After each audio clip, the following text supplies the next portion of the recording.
Welcome to another satisfying movie recap. Let's begin!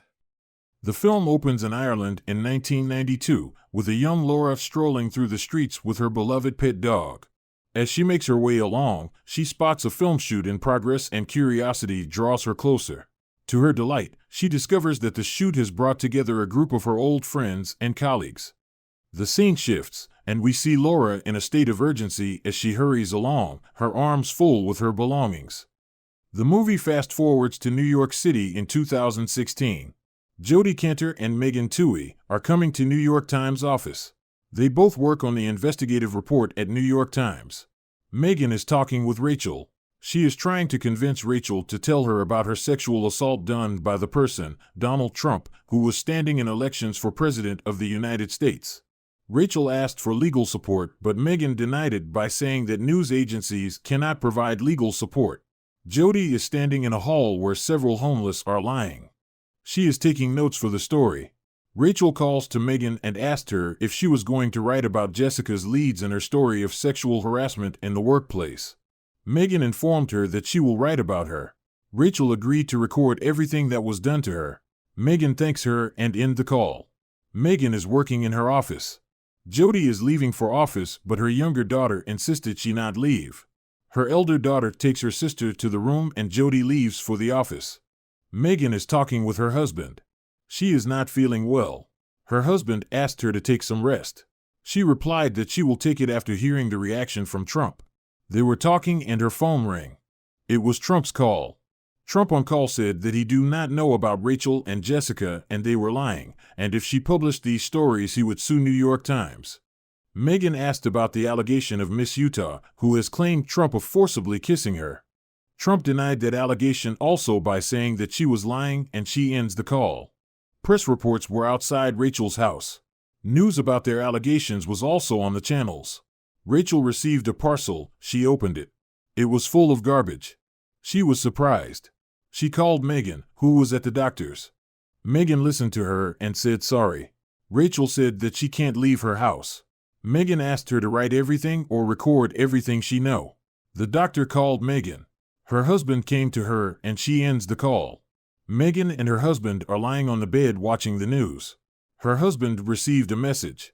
He changed the website. O'Reilly on his show was talking about Megan and her story. He said that we tried to talk to Megan to appear on her show, but she didn't come. We asked Megan if she was a feminist, but she didn't answer the message nor replied to emails. Megan listened to the news. She came out of the house to buy noodles. She received a call.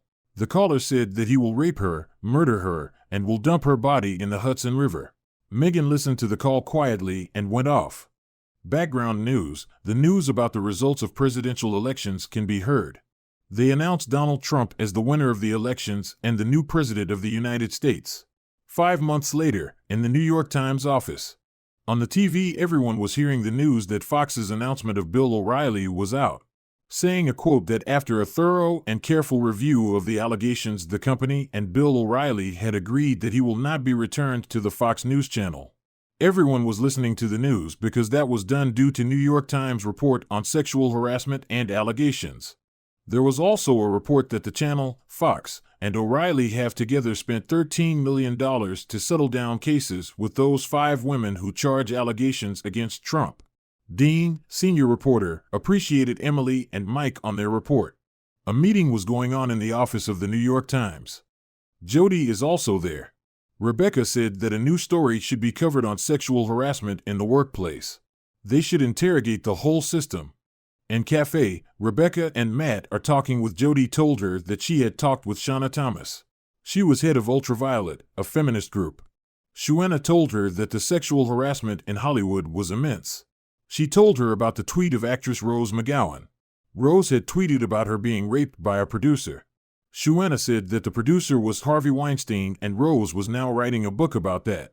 Rebecca said Jodie to talk with Rose and tried to talk with other actresses also who were by any means working with Harvey. Jodie called on employees who worked at Miramax, an American television and production company founded by Harvey. She asked her about Harvey's behavior with women, but she ended the call. Megan was at the hospital because she was pregnant. Jodie tried to reach several employees, but no one talked. Jodie contacted Rose. She thinks that nothing will happen. Jody told her about her past stories, which brought reforms in different large businesses, but Rose didn't change her decision and ended the call. Jody is at home busy searching for Rose. Her husband is having dinner. She also joined him. Later at night in bed, she listened to Ashley Judd's, a feminist, nasty women's poem and watched the march on the laptop. She told about her harassment case to her husband. Their daughter began to cry and both leaves the bed. Megan is crying. Her husband is trying to keep her calm. Jody was at the house. She received the call from Rose. She gave her daughter Netflix password and started to talk with Rose. She told her that every studio body shamed and assaulted the actress. Jody asked her if other people know about it. She said that everyone knows. She also told people about what happened to her, but no one believed her. Rose told about her incident with Harvey. She said that he was on the sofa, talking loudly with her. He suddenly told her about the jacuzzi, but she didn't respond to her. When she was coming downstairs, he again told her about the jacuzzi. Harvey pushed her into the room and stripped her. Harvey was also naked and Harvey raped her. Rose came up with an idea. She faked an orgasm for her survival. Harvey asked her to get dressed. Harvey left her messages and calls, but Rose never responded. Jody asked if she had reported the incident, but she denied it. She said that she told about it several people, but they didn't believe her. Jody asked her if she can contact the people she told, but she responded to keep it private. Later that night, Jody searched for Rose on the internet. Jody called Megan and told her about Harvey. She asked for her advice. Megan replied that she should tell them the truth, that with their help she can save other women. Ashley is with Jody on a video call. She told her about her first meeting with Harvey at the Peninsula Hotel. She went into her room. Harvey was in his bathrobe and asked Ashley for a massage, but she refused. He tried different ways to come closer to her, but all that time she refused. Harvey asked her to watch him while taking a shower. Ashley said that she will give her a blowjob if she wins an Academy Award, and she ran from there. Harvey was provoked by her behavior and he cuts his role from the movie. Ashley said that she quoted Trump's nasty women's speech and she was fired. Jody told Rebecca that Lisa Bloom had written her an email. Lisa was the daughter of Gloria Allred, a famous feminist. She told that her book The Suspicious Nation is being produced by Harvey and Jay-Z. Jody was surprised by hearing this. Megan returned to the office and joined Jody on the case. Jody briefed her on the case and she started to explore the court cases and reports that were made against Harvey. She tried to gather information from an agency, but they didn't tell her anything due to their policy. They only provide her with the name of the investigator. Megan and Jody are having a break. Megan received a call from the investigator, but he pretended that H had forgotten everything. Lisa's letter was found, which told Harvey that Rose's reports say that she is a pathological liar and he should save himself from her. Megan told Rebecca that she was finding Harvey's assistant because she worked at Miramax. Megan visited her mother, but she found Lisa at the door. Megan asked about her time in Miramax and Harvey. She said that her issue was amicably resolved. She began to sob. Megan left her card and left. Megan was telling Jody about her meeting with the assistant. She received her call and she said that she doesn't want to talk about it anymore. Jody is cooking and her daughter is talking with her. Megan visited John Schmidt, the chief financial officer of Miramax. She asked about the settlements and payouts. John was scared. He said that he need to think. Megan left his house. Megan is at the park. She is talking with the agent of EEOC. She finds their rules and regulations strange, as they were only protecting against sexual harassment at the workplace. The next day, Megan and Jody visited Gwyneth. While returning, they told to Rebecca that Gwyneth was called to the hotel and she was threatened with losing her job. They visited Harvey's other employee, but she shut the door on them. They returned to the office and explained everything to Rebecca. Dean comes into the room and is told that they are being followed by Harvey, so they should take care of themselves. Please like and subscribe. It really helps the video. Thanks for your support. Now back to the video. Megan called her old friend Linda. She worked at the DA office. Megan asked about the complaint against Harvey. She said that the police didn't find anything and the complaint was closed. Jody received Gwyneth's call and she told her that she is danger. Jody said her to take care of herself and that if she need anything she should tell her. Megan, Rebecca, and Jody went to the hotel. They were talking about the case. A stranger tried to harass them, but Megan shouted at him. Jody met a woman in the hotel. She told her about the incident which happened in 1998 in Venice. She told that Harvey plays with the press media everything. She told Jody about other assistants also. Jody told about Rowena, Zelda, and Laura to Rebecca, but they were outside the country. Rebecca asked Jody to visit them and she left for them. She went to Rowena. Her husband Andrew was outside the house and told Jody that she was not there. Jody inquired about her relationship with Harvey, but Andrew knew nothing, so she leaves. Laura was at the hospital. She had breast cancer. Jody called her and inquired about her job with Harvey, but she responded that it was not the right time and ended the call. Laura met Zelda in a hotel. Zelda used to work at the London office. She told her that Harvey didn't like the Jewish and Asian girls. One morning her Asian friend Rowena was crying outside her door, but she told her nothing. They filed a complaint against Harvey, but he denied it. Later they were forced to a settlement. Jody was at the hotel talking with her daughter on a video call. Laura is watching TV with her daughters. She received a call from Pamela, her friend. Pamela talked about their good time with Harvey, but Laura disagreed. She asked her assurance that she wouldn't talk with anyone and if she had a project with Harvey. Laura rejected and ends the call. Jody booked a train to Newquay and met Laura. Laura told her about her incident which happened in 1992. She told her that Harvey tried to be sexual with her.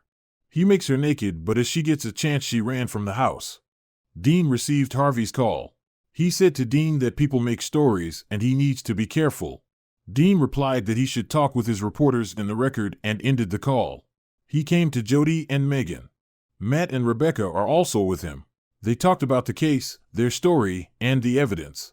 Rebecca asked Dean to interview Harvey. They all agreed. They called Lanny, Harvey's representative. Lanny, Rebecca, Megan, and Jody are having a meeting. Lanny asked their reason for the meeting. Megan elaborated to him that they were there due to his behavior with women. Lanny said that Harvey denied all the sexual and physical complaints, but about his behavior, he is working on that. They asked about Rose's complaints. Lenny replied that Rose had some other issues and Harvey had made settlements with Rose. He also said that Harvey had a fine relationship with Lisa. Lanny confirms the settlements. Megan asked how many he confirmed, but he didn't reply. After the meeting, Rebecca said that by admitting settlements Harvey is in trouble and they need to find out the numbers. At night Jody received a call saying that she should contact Erwin Ryder and the call ended. Jody immediately called Megan and asked her about Erwin. Erwin was an accountant for Harvey for 30 years. Jody met Erwin at a hotel. Jody asked Erwin about the settlements in the 90s and Harvey's behavior. Erwin replied that he tried to stop that many times, but he can't. Erwin asked Jody why she was interested in the 90s when Harvey has committed her offenses recently. He left the hotel and said that he would call. Jody was returning. She notices that she was being followed. Megan is having a meeting with Lanny. She is talking with him about the settlements. She tried to ask for the correct number from Lanny. She said she thinks of 40. Lanny after some time replied that settlements were not 40, they were around 8 to 12. Jody and Megan are walking by the streets talking about their story. Jody is meeting Erwin and collecting more information. Jody and Megan are with their families working on their story. Jody received a call from Rowena. She met Rowena. Rowena told her about the Venice incident. Harvey tried to touch her and one day he just like playing a game forged her and tried to rape her. After which she went into trauma. She even tried to kill herself, but she can't. Jody showed the document to Erwin, but he can't remember anything and left. Rebecca has prepared the notes and they are reading Ashley's statement. They contacted Lauren to get her permission to publish her memo. Megan called Lance and told him about the memo. Lance and Megan met at a public place. Megan told him that they have multiple assault, rape, and multiple settlements reports and he should inform the board. Jody convinces Ashley to allow her statement to be used as evidence. New York Times reports are having a meeting to publish the report. They agreed to give Harvey a 48-hour response time. Jody and Megan are coming back in the cab talking about the case and its results.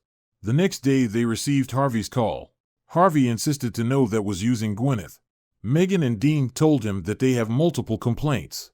Harvey yelled at them and ended the call. Dean and the team were talking about the settlements. Jody received a call from Ashley, and she had agreed to be a named source in their investigation. Megan called David, company president, for his comment. David also confirms the settlements to be between 8 to 12. Lanny called Megan to stop, but Dean said that now they should reply to their questions. Dean was talking with the team, and Megan received a call that Harvey is coming to the office. Reporters and Harvey's team had a long meeting. On the phone, Harvey threatened them. He again inquired about Gwyneth. Laura also called them and agreed to be their source. Megan and Jody hugged Laura, who recalls her past while she was being taken for surgery. Rowena is also ready for a new morning. Reporters Jody and Megan, Rebecca Dean stands by the computer and published their posts. The movie ends by giving the details of Harvey Weinstein, the 82 women accused of sexual harassment.